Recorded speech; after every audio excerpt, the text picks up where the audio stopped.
You're live. We are live again. Welcome back to Everything EOS, the longest running EOS podcast. Back at you again for another live episode today during B1 June week. And today, of course, I'm joined by Zack, but also joined by Syed from EOS Cafe Block, makers of EOS DNS. Syed, thanks for coming on. Hey guys, excited to be here and talk more about EOS DNS.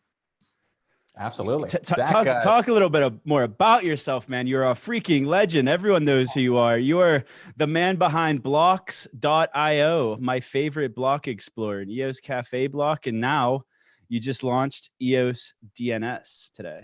Yeah, I mean, blocks.io is obviously like probably one of the most popular block explorers. If you haven't seen it, check it out. But today what I want to talk about is EOS DNS. So EOS DNS is bringing decentralized domains onto EOS. You may have heard about it recently with other companies on other chains trying to do the same thing, unstoppable domains, which is due to come out later this year, or other protocols. But today we released our EOS DNS extension, Chrome extension, and the code with it on EOS, and it's publicly available in the Chrome store. You can go to the Chrome store today and get your extension.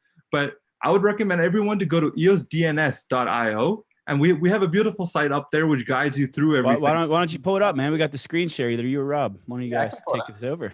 It is nice. I really like the UX UI. Yeah, so this is EOSDNS.io. So it's super simple. And what I love most about this solution is just how easy it is. So like Syed mentioned, there's a link to the Chrome extension right here that you can install. And then setting DNS, if you want to do a redirect or even manage your DNS records, it's as simple as sending a transaction with scatter. So why don't I pull up a site actually? So there are a couple ways. Once you've gone in, you've approved the transaction with scatter. It only takes a couple clicks and boom, you've redirected your website, your EOS account to a website. You can either type in EOS in your browser. So I'll give you an example, EOS:// kind of like HTTP or HTTPS. And Syed, can you explain, is this a protocol handle or this is actual DNS happening here when I hit enter on EOS rob.vr and it takes me to Cypherglass? Right. So what we're doing here actually is we're taking this EOS protocol and instead of actually registering as a normal web protocol, which Chrome is locked down now. So you can't actually do EOS:/ anymore right from Chrome.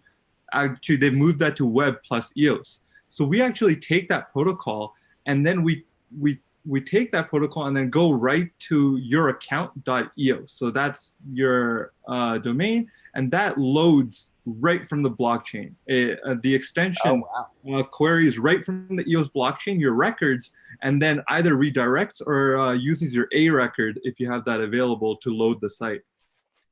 Okay, that's awesome. And like you mentioned, the .eos. So instead of typing EOS://, if I just wanted to type my account name, rob.vr, or in this case, let's actually use eosnews.info, and then I could just add a .eos, and I hit enter. And it's going to take me to everything EOS.io. It's pretty cool. You can redirect to any site, even if you don't own it. You can redirect to your Twitter page. And then, of course, the third way that I want to show everybody is just by typing EOS in your browser and hitting tab. And it brings up the little EOS DNS icon. And then I can type in, for example, ens.xyz and go to EOS name service. So it's pretty cool. And I love how you designed it with the multiple options. If you just want to hit EOS and do tab or do the : or just add .eos. I'm a big fan, obviously, and we're proud to partner with you at EOS name service. So I guess like we got to talk B1 June. We keep talking about EOS name service, but there is like a tie-in here because the fact that you need a Chrome extension, so you have to know, like you have to already be in EOS to know that like this Chrome extension exists. So like you couldn't just like publish on crypto Twitter like with non-EOS people and say, hey, go to this EOS / site, because you have to kind of direct them to get that extension. But it was interesting because last night some code got released from Block One for a Chrome extension that you already have pending in the Chrome store. So I want to ask you this: is there a possibility that down the line you could pair that wallet release that came out last night with EOS DNS? Yeah. So the wallet release is a general signer. So let me see if I can share my screen really quick here. Nice. Can you guys see the screen here? Yep. All right. So I guess let me just fill everyone in who doesn't know, but for the last 2 or 3 months, Block One has been releasing a ridiculous amount of authenticators and like security tools for creating a wallet. Like we've been asking for this Block One wallet for almost a year now, and it's finally here. Like all of the pieces are finally put together. And last night, the GitHub, the EOSIO GitHub picked up like 9 new repos, and Syed was one of the first people to notice they were on there, and we were talking about it. And he, one of the templates that they released was a Chrome extension that basically someone needed to submit to the store, because Block One said that they're not going to deploy their own code. They're just going to release the code, and it's going to be up to the community to deploy it. And Syed being Syed, and he doesn't sleep or do anything but code, so he's chained to his desk here. So what better things did he have to do last night except compile this Chrome extension and then deploy it to the store? Yeah, and because it injects obviously on every page, similar to Scatter extension or any other extension, it takes a while to get the extension reviewed. Same with EOS DNS. We reviewed it. We had to enter it a week before it got reviewed by Google. So we're expecting this to get reviewed in approximately by next week, sometime next week. So here, as you can see, this is the Authenticator right now. You can add new keys in. I actually added in this is an added feature on it where it auto generates a private key for people who don't want to, but you can enter your own private key here. It's important to note that obviously this is like newly released code. People are still reviewing it. The community is still reviewing it. So don't just jump in and put like 6 figures into this Chrome extension. But it's really exciting. Not this extension. If you look at just this extension, you might not really see everything that goes on behind it. If I can open up right here. Yeah, this is what we want to see. Look at all that code. I'm gonna open up this local version of Blocks that works with this extension. So while that's building, this is the Chrome extension. On the iOS, it's actually very similar. They model it the same way. You can see the height and width. It looks almost like an iPhone. And on the iOS, you get a very similar experience. The only additional features on iOS is that you have the secure enclave on iOS. So with the secure enclave, it is the same level of security as a ledger, or even better, if you trust. Obviously, if you trust the work of Apple, but with the secure enclave, those keys can never be taken out. With not even Apple themselves can actually take those keys out. So it's a very secure hardware wallet. Obviously, you have to be careful with that too. I want to add, because if you put your keys on it and you're not careful, you don't have a backup of those keys, there is a chance of losing it. But at the moment, it's like the same thing as losing your ledger, right? Like if you lose your ledger, like if you don't have a backup, like your recovery keys, there's no way to recover it. And then here we have this Blocks loaded, so let's load here. So Syed, real quick, just so people that are just tuning in know what it is we're looking at, this is the new code release from Block One. It pulls in functions that they teased in their original software wallet idea that accesses that hardware wallet on your iPhone. Is that right? This is all the Block One code from yesterday? Right. This extension that you see on the left here, this iPhone-looking extension, this is not it's not an emulator. This is a Chrome extension running right now. As you can see right here, just click that button. This is a Chrome extension. And then here on the right, we have Blocks that's being changed to work with that, if it likes to work. Well, the Blocks is still in the development for this, but with the EOS Authenticator, it's supposed to work that in the way that each dapp developer actually has to upload a file on chain that includes your URL,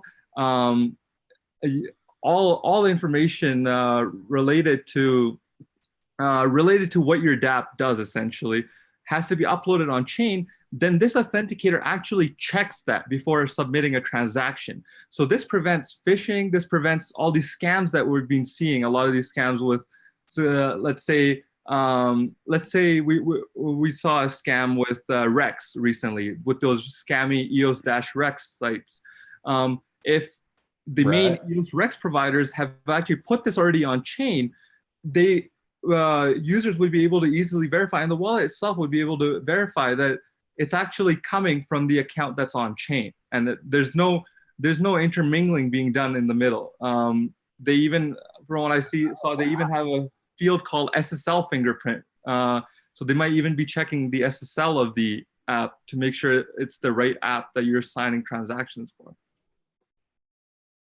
Wow, that's awesome. So these are basically, this is a code release from Block One that anybody now can integrate into their own wallet. And I love that approach, really, because I think, Block One originally sort of talked about releasing their own wallet. And I think their concern and the conclusion they came to was if they released it, they would pretty much kill every community wallet option. So I love that they've just released this free and open source. This could be integrated into Scatter and existing wallets, right? Right, yeah. And this code is already actually, I was talking to the Jacob from, I was talking to the Links founders essentially, and they're already reworking their crypto libraries to use the Block One libraries that are out there.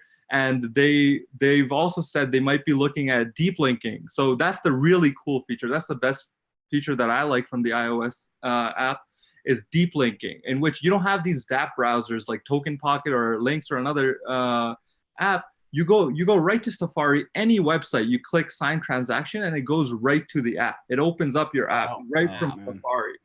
Oh, so you could just, without even downloading an app, you could just go to the dapp in Safari and then sign the transaction right from there. Right, if you have the Block One Authenticator app, it just opens the Authenticator app right from Safari. And it is essentially the same prompt. It prompts you to sign right from essentially Safari, which is really exciting because we haven't seen that in this space before.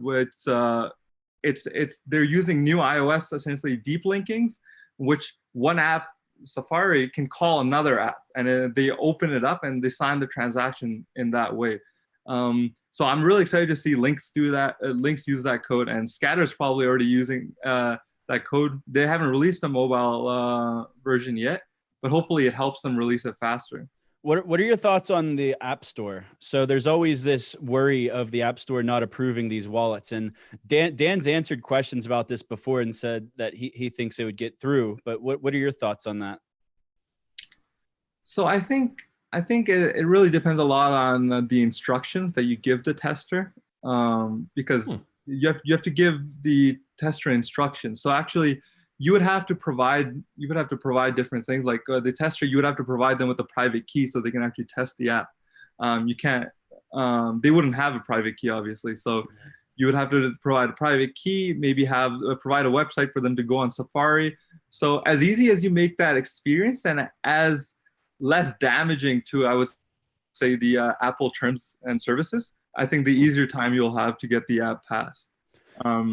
So there's a few other limitations also. So before we went live, we were talking about how even though you're deploying this Chrome app, it's really not going to work with the mainnet because the latest release candidate hasn't even been implemented yet. And all of the other Authenticator features that have been released over the last 2 months. Could you kind of explain that a little bit? Right. So this is fresh code. Obviously, this is a lot of this code hasn't been seen by most block producers before. And so the two things that are new, first of all, is what I talked about. The dapp developers have to put information on chain about their app. So this will be done in a contract called EOSIO.assert. So by putting this assert action in the front of every transaction, it ensures that the app that you're using is the app that you're using. That's why it's called EOSIO.assert. So this contract hasn't been deployed yet on mainnet. And the second thing that hasn't been done is all Riccardian contracts. So for those of you who might not know what Riccardian contract is, it's essentially writing the intent of the code into words, like human understandable words. So the format of that has changed to display it properly in the new Block 1 wallets and improve it generally.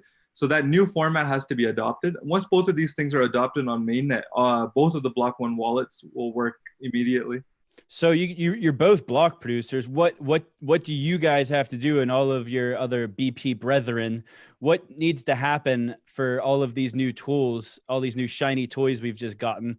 How do we get? What's the roadmap look like? How far off are we from seeing this stuff implemented and deployed on the mainnet? So first, we'll probably see both of these on testnets. Probably Jungle or Kylin.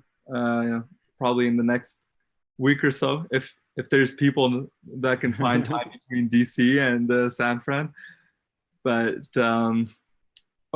we should be able to. I'm sure a lot of people didn't get visas to the US. That'd be like a So I guess, okay, so we were supposed to kick off with B1 June stuff. So I guess now that we've talked about EOS DNS a little bit and the wallet apps a little bit, just a reminder to everyone, it's only 3 days until B1 June 1st, this Saturday, 6 p.m. Block 1 is hosting an event at the DC Armory in Washington, DC. We have no idea how many people are going to be there, but the night before, Everything EOS, Rob and I, we're kicking an event at the Beer Garden Haus in Washington, D.C. from 6 p.m. until whenever on Friday, May 31st. And we're up to 260 RSVPs. So we can only imagine how many people are coming on Saturday.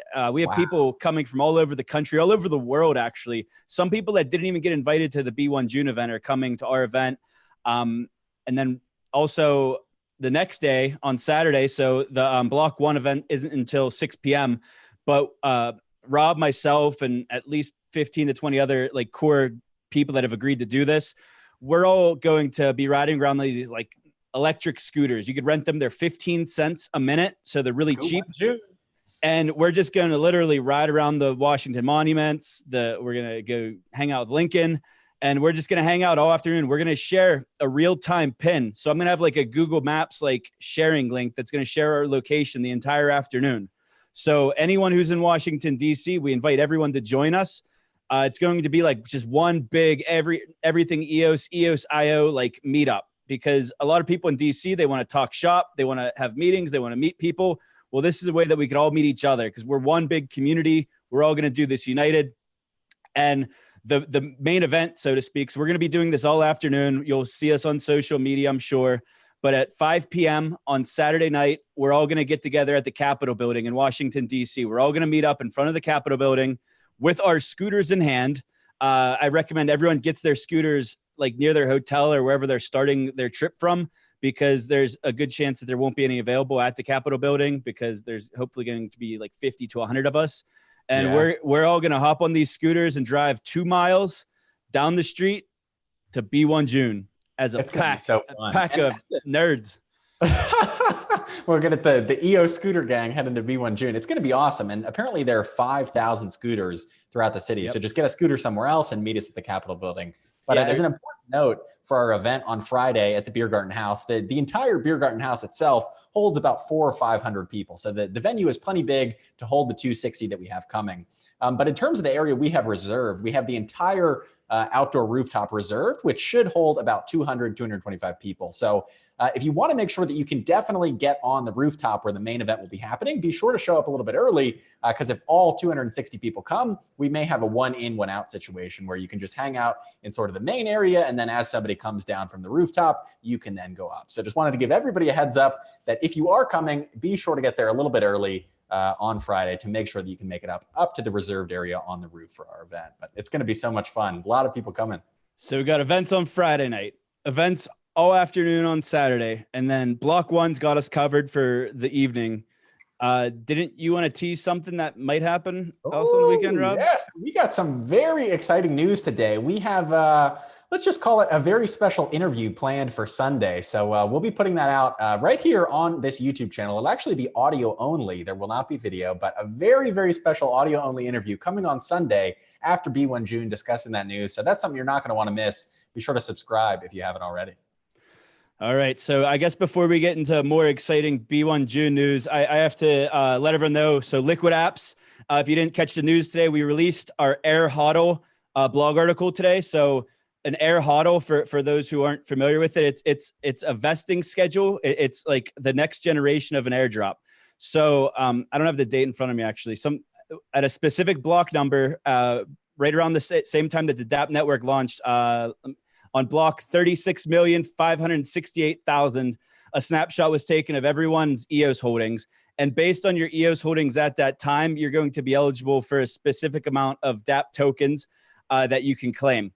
So the way the airHODL works is it incentivizes you to hold your tokens. So there's the contract's going to be deployed tomorrow. So we put the blog article out today, but the contract gets deployed tomorrow. So you'll be able to actually be on Syed's site on blocks.io to claim and grab your tokens. So basically all you got to do is you go to our blog article. You can find that at liquidapps.io or join the Telegram channel, which is t.me/liquidappsofficial. The instructions will be there. I'm not going to really walk you through it on here, but there's a 2-year vesting schedule. And basically every block, so every half second, you're going to be earning, you're going to be vesting your dapp tokens essentially.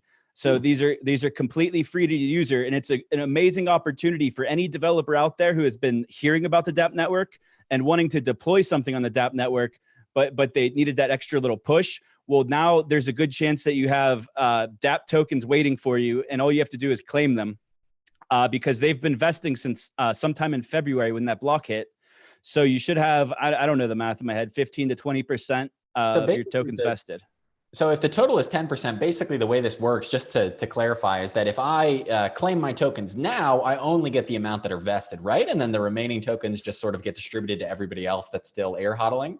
So the point of the airHODL is it incentivizes you to hold your tokens in your wallet. So the contract, if you send your tokens outside of your wallet, let's say you want to send your tokens to an exchange, for example, then your airHODL ends. You will not vest any more tokens after that point.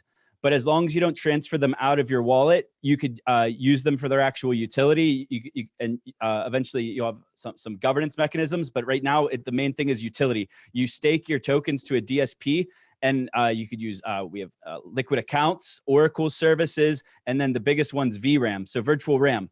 So we saw that's other big news is the other day, Block One scooped up, what was it, $25 million of RAM. They tripled the RAM prices on the mainnet. Well, now's as good of time as any to look closer into VRAM. So check out your airHODL token or the airHODL blog article we put out and claim your tokens tomorrow. Awesome. And I got a quick little preview here. Mark Woods just dropped this tip in the chat. So this tweet right here is from the folks over, oops, I closed it out. This right here is from the folks over at Token Yield. So Token Yield, if you're not familiar, is a platform that Ash Oro is involved in. And him and Bonds, who makes a lot of very cool glass art. He made this EOS chestahedron behind me and many that you've seen in our videos. Zack has some behind him as well. There are a limited amount of these special limited edition B1 June mugs that will be at our pre-party on May 31st. So if coming up to the roof and guaranteeing your spot there was not enough to get you out there early, maybe this exclusive B1 June glass will be. So this will be first come, first served. I believe it's the first, I don't want to quote the number, but I believe they said 100 people. So the first certain amount of people are going to get one of these glasses to take home. Pretty cool. They're gonna get a slap on the wrist for using the trademarked EOS logo. I don't know about that. We're all one big community here. I know no one's going to do anything about it, but there's a difference here. So this is the EOS. This one's not trademarked as hard. They won't go after you for this one. But if you put this stuff on T-shirts, the more simple logo, that one is trademarked. Stella from Pixio said something about that. I don't know who she talked to at Block One, but for some of their merchandise for Pixios, I think, they were specifically told to use like the old logo with more lines on it. Oh, interesting. Well, maybe just a heads up for everyone. Yeah, maybe that means Block One will be selling their own EOS merch. That'd be cool. Get that high quality any time of year. I'm hoping for lots of amazing merch. What, Syed, you're muted, man. Are you saying something? Oh, yeah. I was saying, do you guys think we'll be getting new merch at this event? Oh, we better. I'm hoping so. Yeah. I mean, Block One never disappoints on the merch in person. Never so disappoints on hour. It'll be like, come up, claim your merch. Then we'll have the hours of announcements. But you know, they have to assume this invite list is almost all people that were at the hackathon. So we already have the Patagonias. We already have the backpacks. We already have the sick battery chargers. we already have our Dan Larimer magazines. What else could they possibly give us? I guess t-shirts, I guess. I don't know, maybe I want tennis shoes. I want t-shirts. I want hats. Oh, shoes would be awesome. I don't think we'll get shoes, but I maybe don't think we will. Yeah, those glasses at the Everything EOS event. Maybe it'll say B1 June on a shirt or something. I don't know. I'm excited to find out. Actually, that reminds me. I mean, we were just talking about, or I believe, I'm not sure if we talked about it yet, the StrongBlock, right? Big news today. The big news today. I mean, we're one of the partners on it. So StrongBlock is a company made of some ex Block One employees.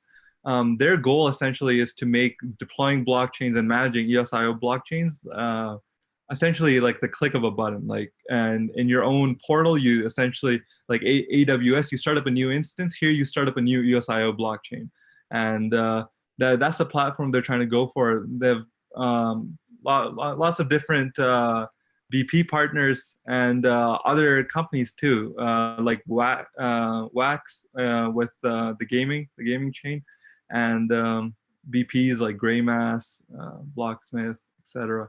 But awesome. What this reminded me of when we were talking about the merch was apparently Roger Ver is an investor in StrongBlock. Yeah, that was big, man. I had no idea about that one. Is my screen shared up here? I got the overflow.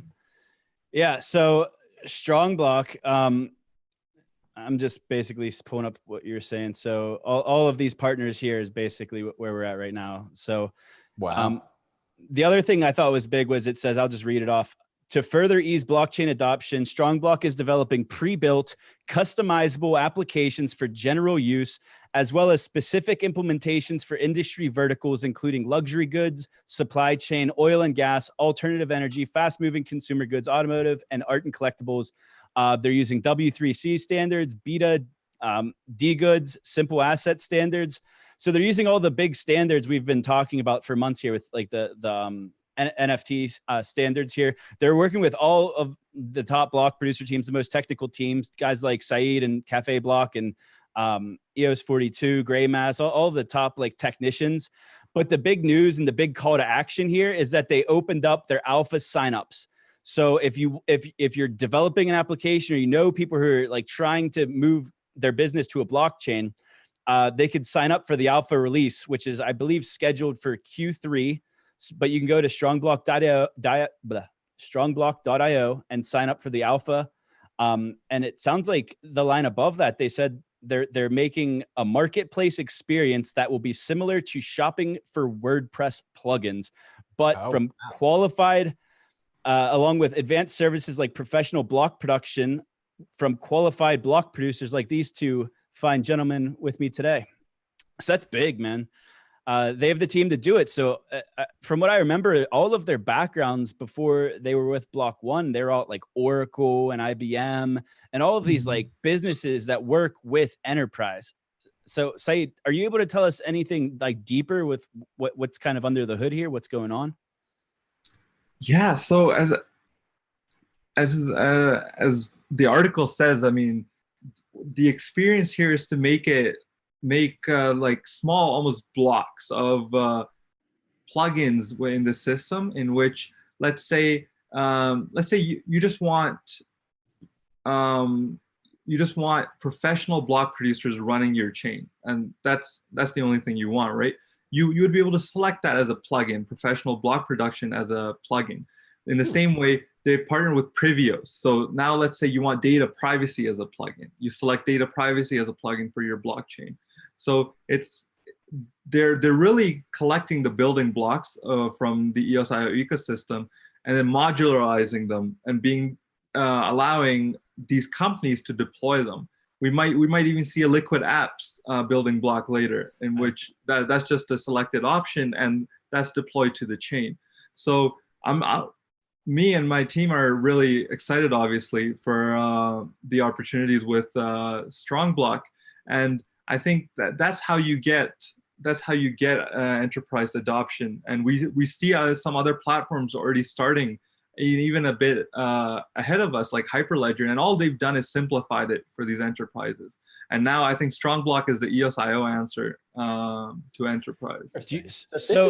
Sorry. Just real quick, just to clarify StrongBlock and all these different building blocks and what they'll be used for. This will basically be for an enterprise, a big company like a Walmart or somebody to come in and build their own private blockchain. Is that right? And then they use that amongst their supply chain or whatever it'll be. Right, exactly. It might be any supply chain company, pharmaceuticals, and all of these different industries which have still not been fully touched by blockchain, or which can really use blockchain, which even small to large companies can come in and actually start using these blockchains. But likely you would see larger companies do it because it's an entire blockchain, right? If you're a smaller company, you wouldn't need that. You would be able to use one of the main nets or another chain quite easily instead of propping up an entire blockchain for yourself.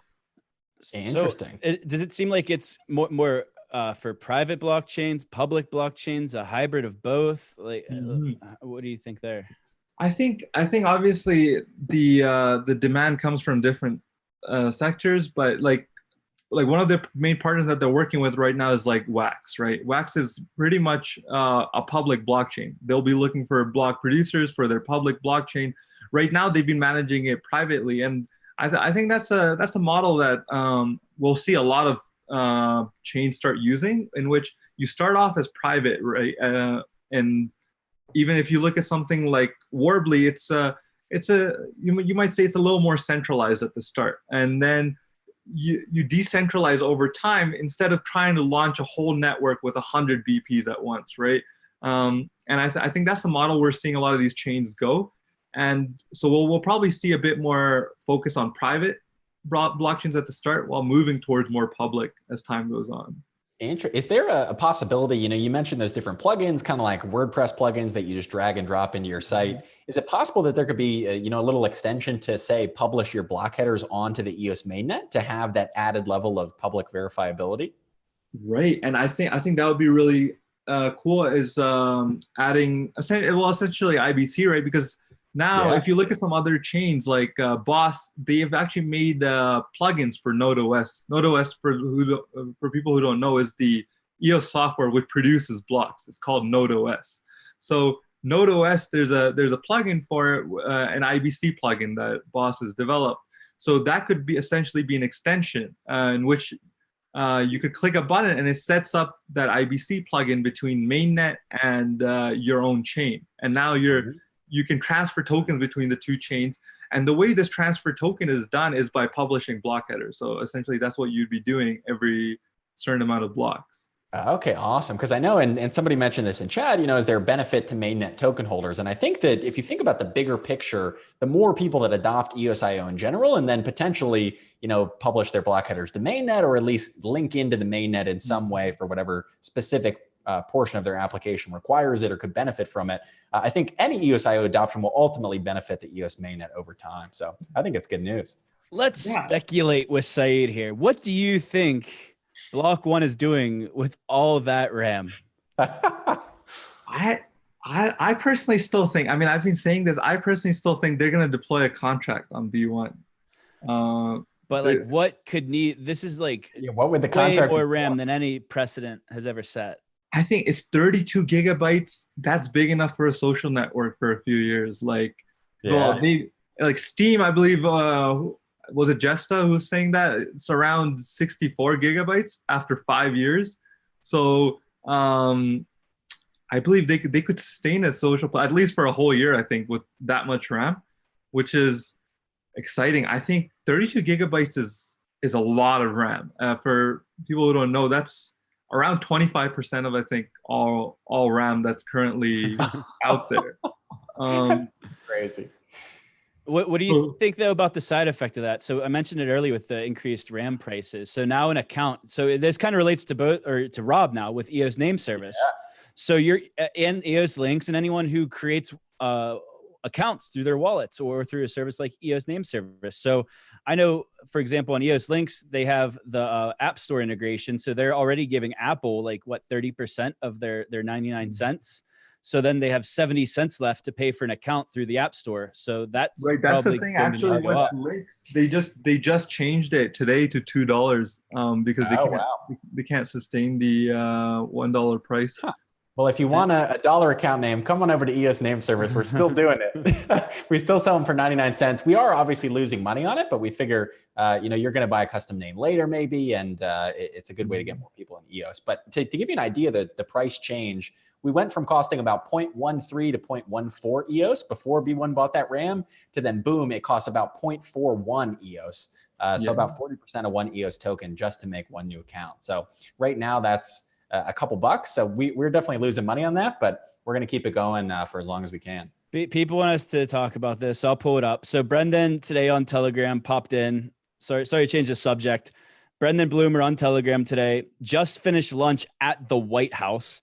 And he specified everybody, nothing to do with B1 June.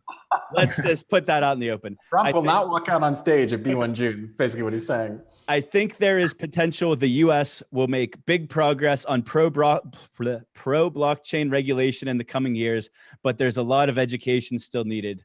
Weather is beautiful in D.C. Can't wait to see some of you on Sunday. And I just want to note that the weather is beautiful for this weekend also. We have sunshine on both Friday and Saturday, so both EE31, Scoot 1 June, and B1 June. It's going to be beautiful. We'll be in our T-shirts and shorts, hopefully. What was the dress code? Smart casual, they called it? Smart casual. I think that means like wear what you want, basically. So what else happened today? I'm scrolling through my notes here. We mentioned the Roger Ver stuff, right? With StrongBlock. Yeah. What do you think that's about? Roger Ver obviously used to be Bitcoin Jesus, kind of in some ways turned into Bitcoin Antichrist by, being a big proponent of Bitcoin Cash. But regardless of your opinions there on whether you like Bitcoin Cash or not, I think it's definitely an interesting move that he's partnered with StrongBlock. What do you think? I'll tell you, hey, here, I just thought I didn't plan this. Who better? So StrongBlock's going to be running all of these EOSIO forks, right? Who better at forks than Roger Ver? He is, he for a lot of people, Roger Ver introduced the word fork to them in 2017. I'll never forget. What was that? Oh, that's a good point. So they were like, hey, we'll get the number one. No, I think what the value he brings is, one, he's an investor. So they got seed capital. I forget who they raised their main round from, but it's like $5 million. So I'm sure he helped with some early seed capital, but also the connections.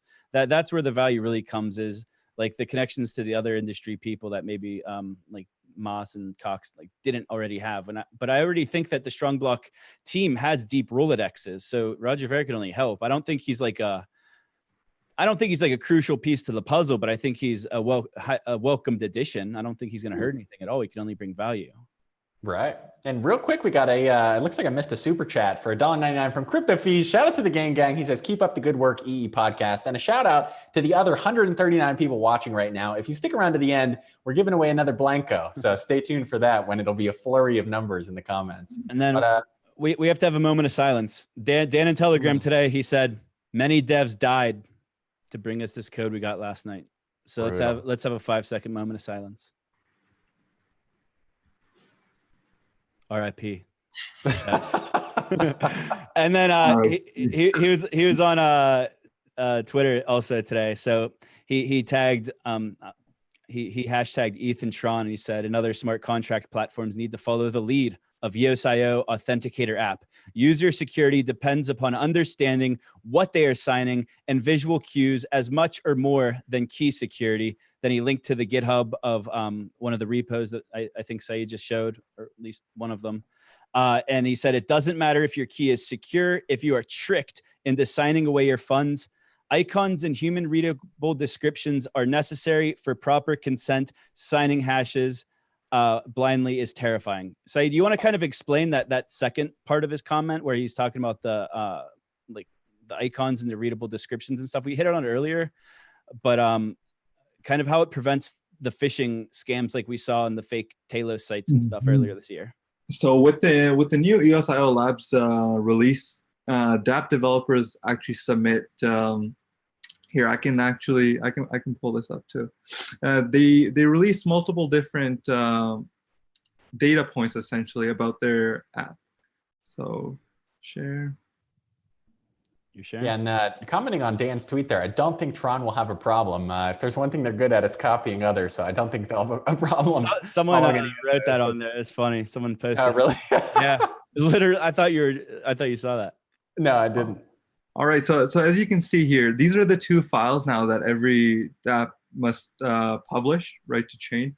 So this one is the main one. So here you publish your name, your icon, and what chains you want to essentially operate on.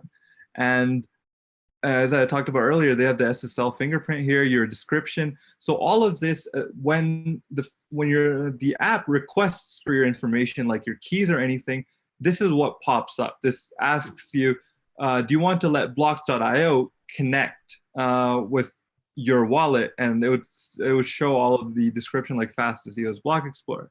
Now, the second file is also really interesting because this file, the dapp actually says which contract and action it's allowed to do.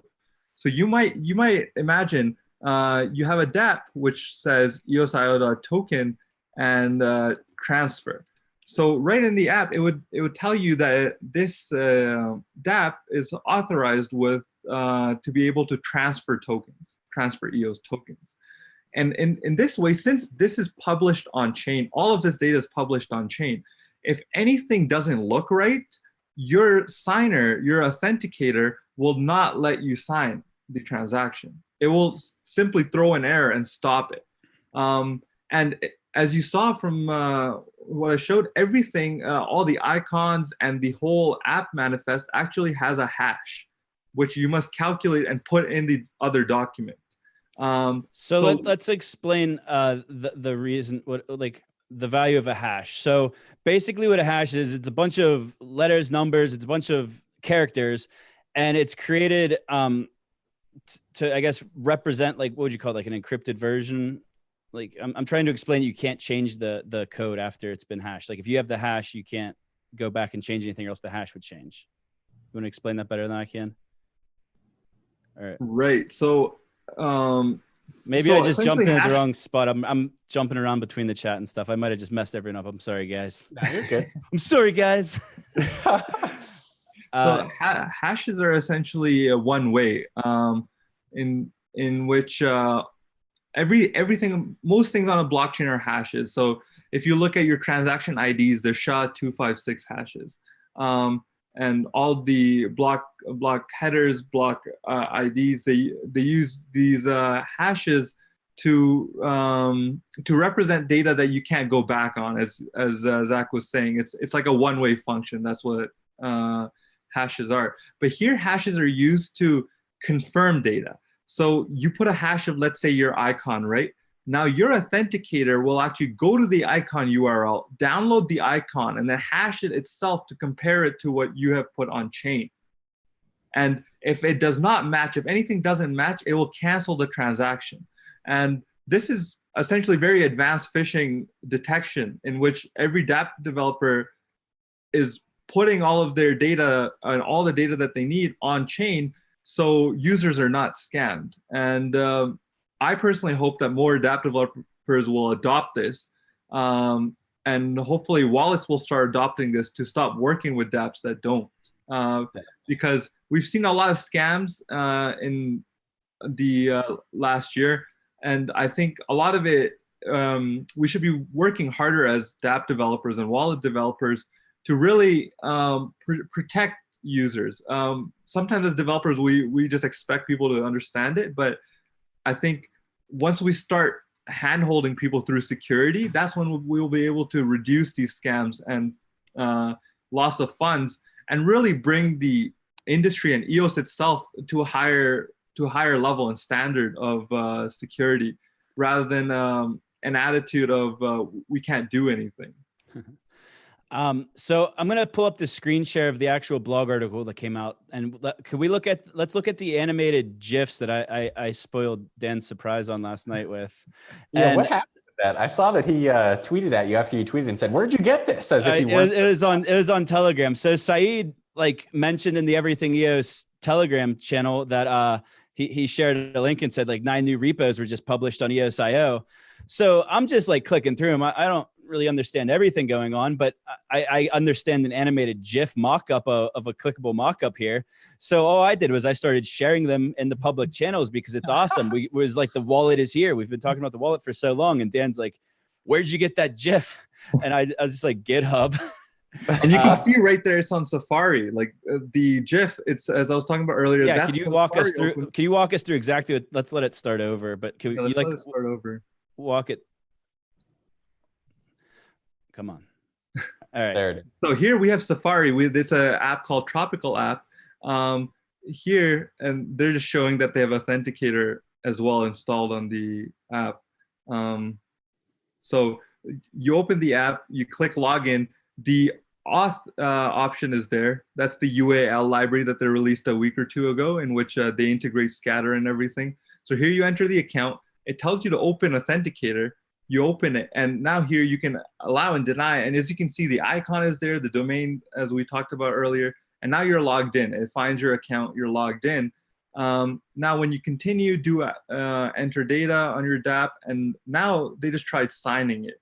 So now when you open it right here, that's a Ricardian contract open up. It tells you what the action will do. He pressed approve, and now they used Face ID with the secure enclave to approve the transaction, and it goes through. So sexy. So you can see easy two-way communication between Safari and essentially the app. And so you don't have to open this up in another embedded browser or anything. You can continue to use your Safari on iOS. While whenever you actually do interact with a dapp, the app will open up very easily. So and I think it's really exciting. It's very seamless. Yeah, this is like that dream option that we've all been waiting for of like, oh, just sign a transaction with your face or maybe like with your fingerprint. Do you think that, Dan has mentioned that the secure enclave is also in MacBooks. Do you think that the desktop version, like the Chrome extension, will support the enclave in Macs, or is it iPhones only right now? I think the Chrome extension might not be able to and that's not a limitation of Block One. That's a limitation, I believe, of Chrome itself. It wouldn't let you pass on to that. But there's some exciting stuff right now being worked on in Block One repos where they're gonna add a new signing type actually for hardware keys. So if you've tell us more, if you've seen YubiKeys, like those $40, $50 YubiKeys, yeah. There's like 5 different repos going on right now on WebAuth. It's called WebAuth, and obviously this is probably breaking the news. You haven't heard this anywhere else. What they're working on is adding a new signing type. So they added a new signing type for the first time when they added the secure enclave. I believe it's a different signing curve.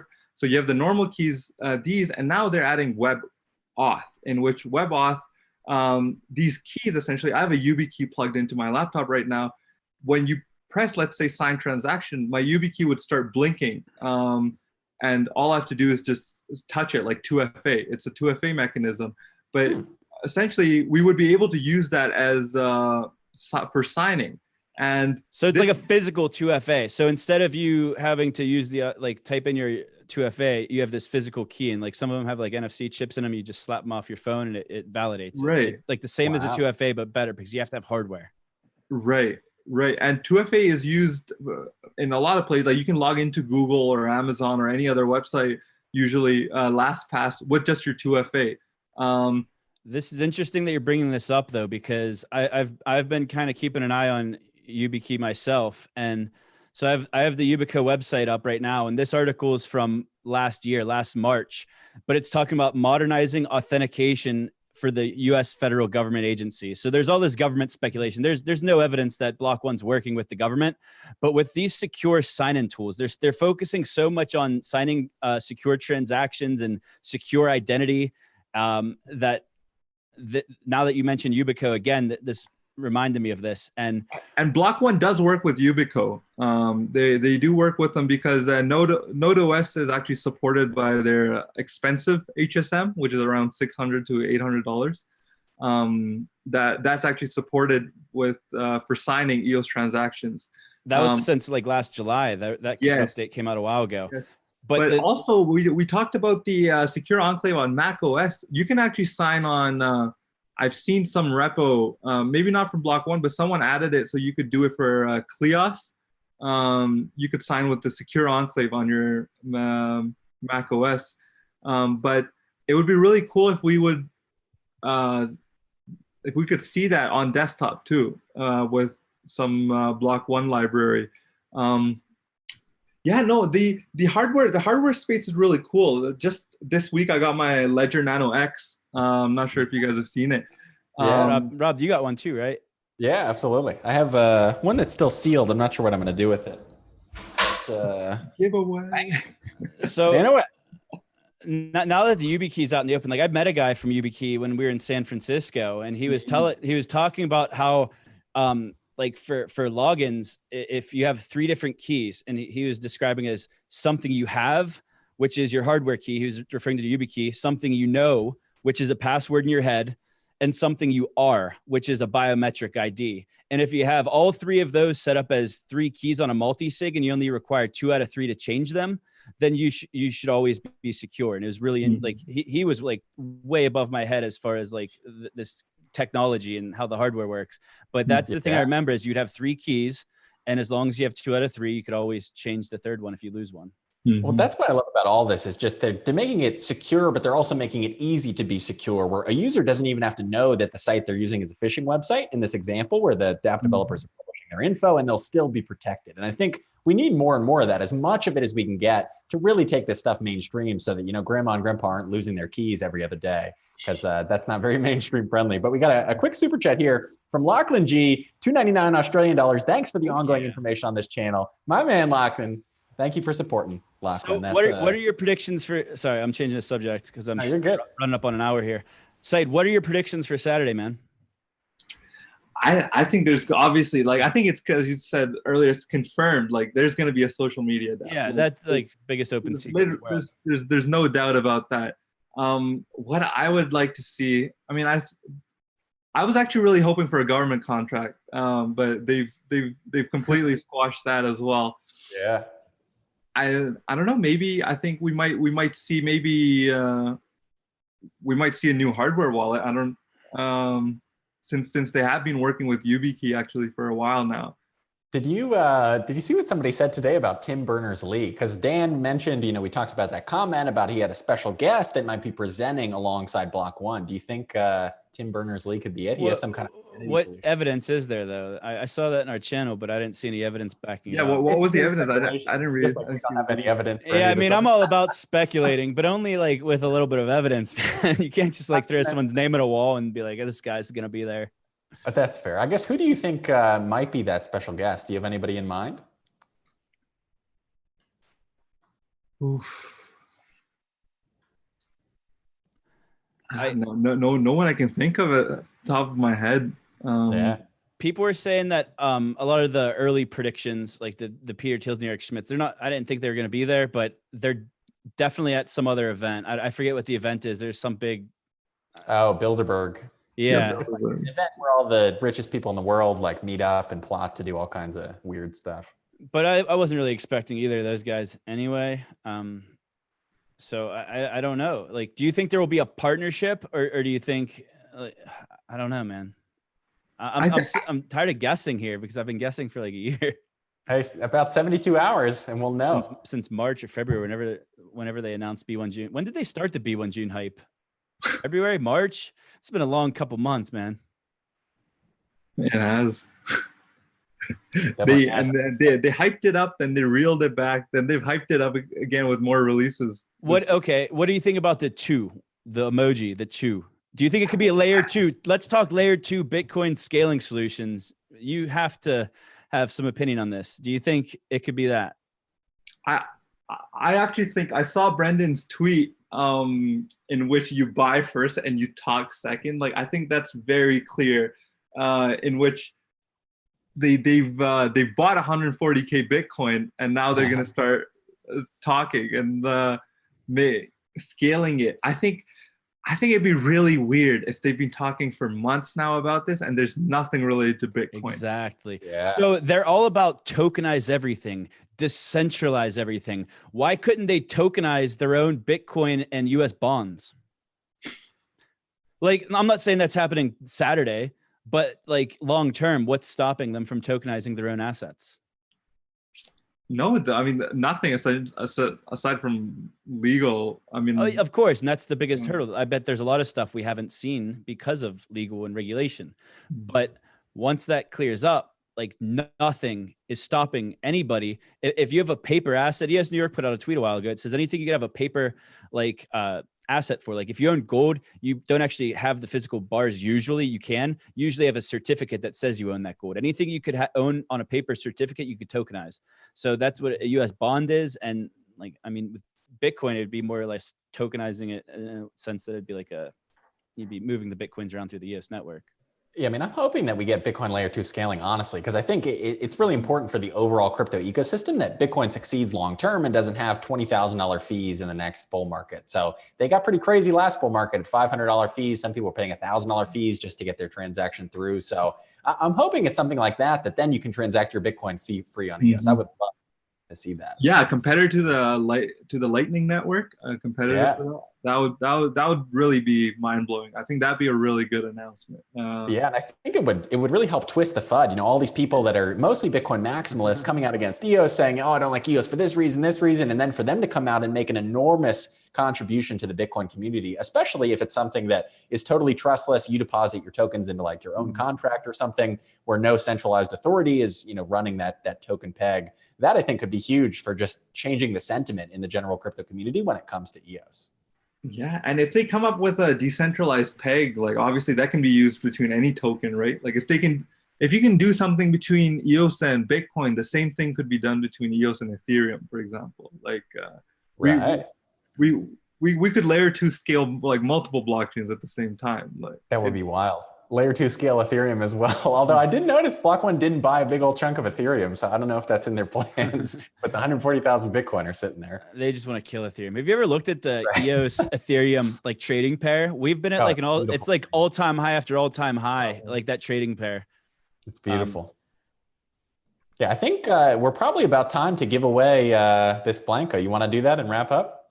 All right, Syed, you got to come up with a number. And you got to message it in the little internal chat here. You just got to drop the number so we can see it. Okay. Between 1 and 100. 1 and 100. Everybody get ready with your numbers. Once Syed types it, I'll say go, and we're going to pick it based on how it looks on my screen. You're winning a multi-Blanco, ships anywhere in the world. Waiting on a number still. Waiting on a number. All right, Syed has his number. Drop your numbers in the chat. 1 to 100. Whoever gets it first on our screen wins the blank. There it is. Heartless Art, HART-less art. You won with number 11. Congratulations. DM me on Telegram at Finchify, and I'll mail this out to you next week. Congratulations, Heartless Art. All right, guys. So I guess we're getting to the tail end of this live stream here. What's next for Blocks.io and EOS DNS? Yeah. So for EOS DNS, we're trying to obviously make it more stable. It's a beta release. So EOS DNS.io, we want to make it more stable, work hopefully without some of the little gimmicks that you might notice while using it. And then for Blocks.io, we didn't get it working on stream, but that's because we've been working on it essentially nonstop from yesterday. Of trying to get these new libraries working on Blocks.io. So we'll be helping across chains to help push these new EOSIO lab changes, such as the Ricardian and manifests, and we'll be uploading our own manifests obviously on chain and allowing people to use that. And as we talked about earlier, we have submitted the Chrome app. Obviously, all of these new apps like EOS DNS and the Chrome Authenticator app, they're beta apps. So that should be approved in a few days, and then people can start testing with small accounts, seeing how this new wallet works and get more comfortable with it. And yeah, I think once we have more people used to actually reading these Ricardian contracts and feeling more comfortable with how it works instead of just blindly signing, because a lot of times right now you are blindly signing these transactions with no security whatsoever. So I think that's really the next step for us here. So with DNS and blocks.io. With recording contracts, I see them as being very similar, and I guess you could extend this to even the Constitution when it was in play also. Don't you kind of see it as being comparable to like terms and conditions that you agree to on like when you're signing up for like Facebook?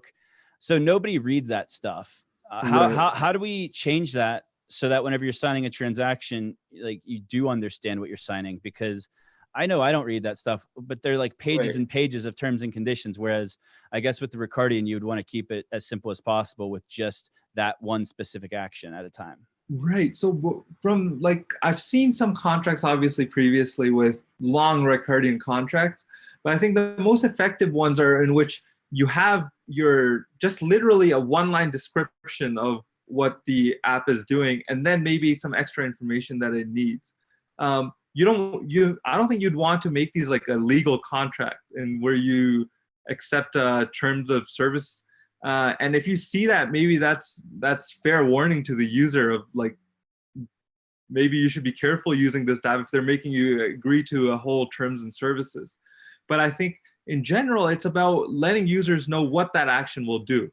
So something like buying RAM could say it will take your EOS and credit you RAM, which you can use for storing objects. So things like that would be very beneficial to users, I think. Not huge terms and services in a Ricardian contract.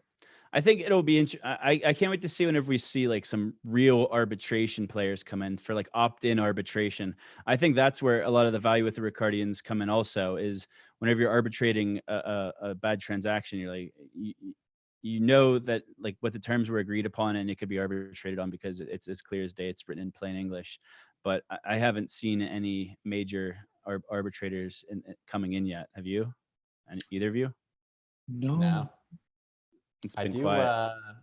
do want to answer McLovin's question in the chat. When $1,000 EOS? Your guess is as good as mine, but we all know my guesses on that are not very good. So I will say this. So Dan said so people were asking Dan like why they own Bitcoin or something, and he said like we're I don't remember what his words were, like eating his own dog food. But if Bitcoin goes to 100K, that we said this last week, Block One will have $14 billion of Bitcoin, and then if Bitcoin goes to 100K, which if you look at all the bubble cycles previously, it very well could, because the last all-time high was like 20K, then that would put EOS around $100 conservatively, and they've got 100 million of those. So they could potentially have $24 billion just from the value of their digital assets going up within the next like year or two.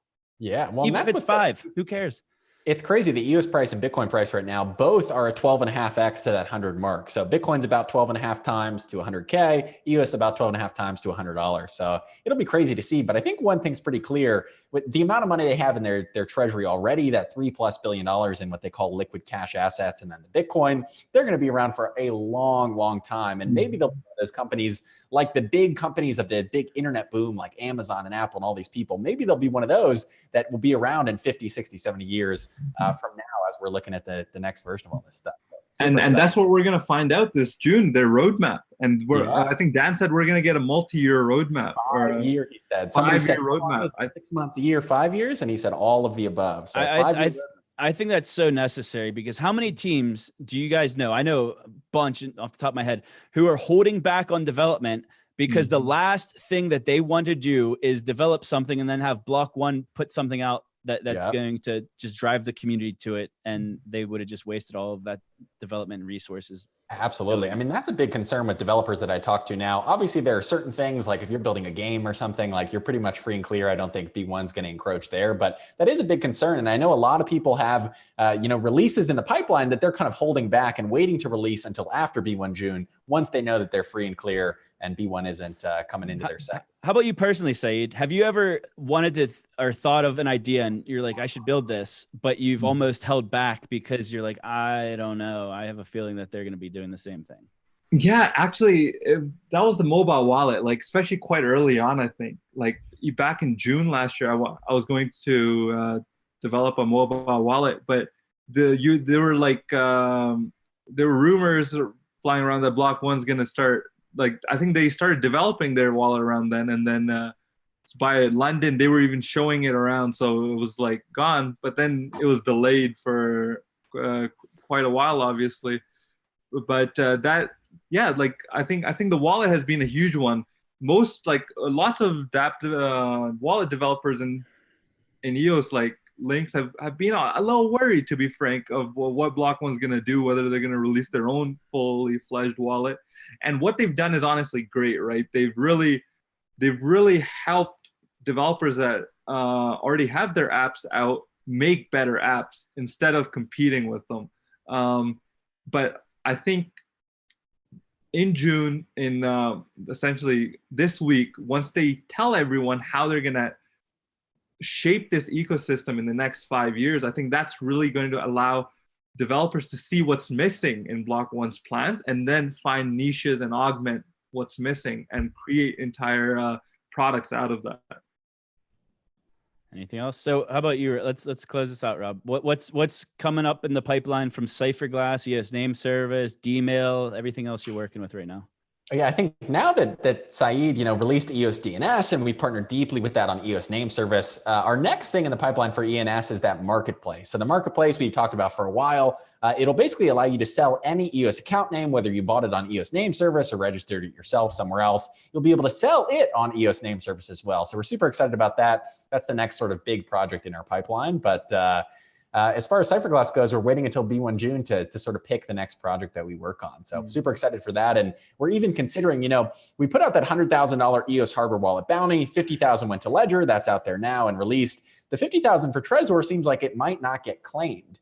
So our thought is, hey, why not take that 50 grand and maybe put it towards something else? So we're going to be considering that in the coming weeks after B1 June, and see maybe if there's some need for something to be funded within the community, maybe we could fill that role. That'd be awesome. And I guess I'll go. I won't even let you guys ask me. I'm going to send everyone to blocks.io starting tomorrow. Claim your dapp tokens through the airHODL. Go to liquidapps.io for more information on how to do so on their blog or our blog.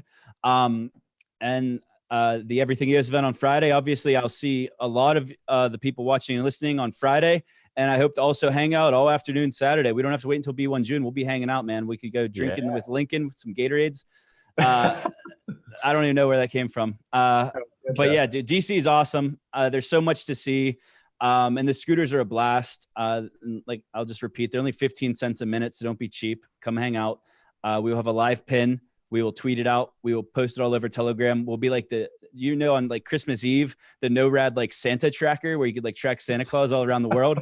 That's what we're going to be. And we're going to track the scooter gang around DC as it's going. Bird gang.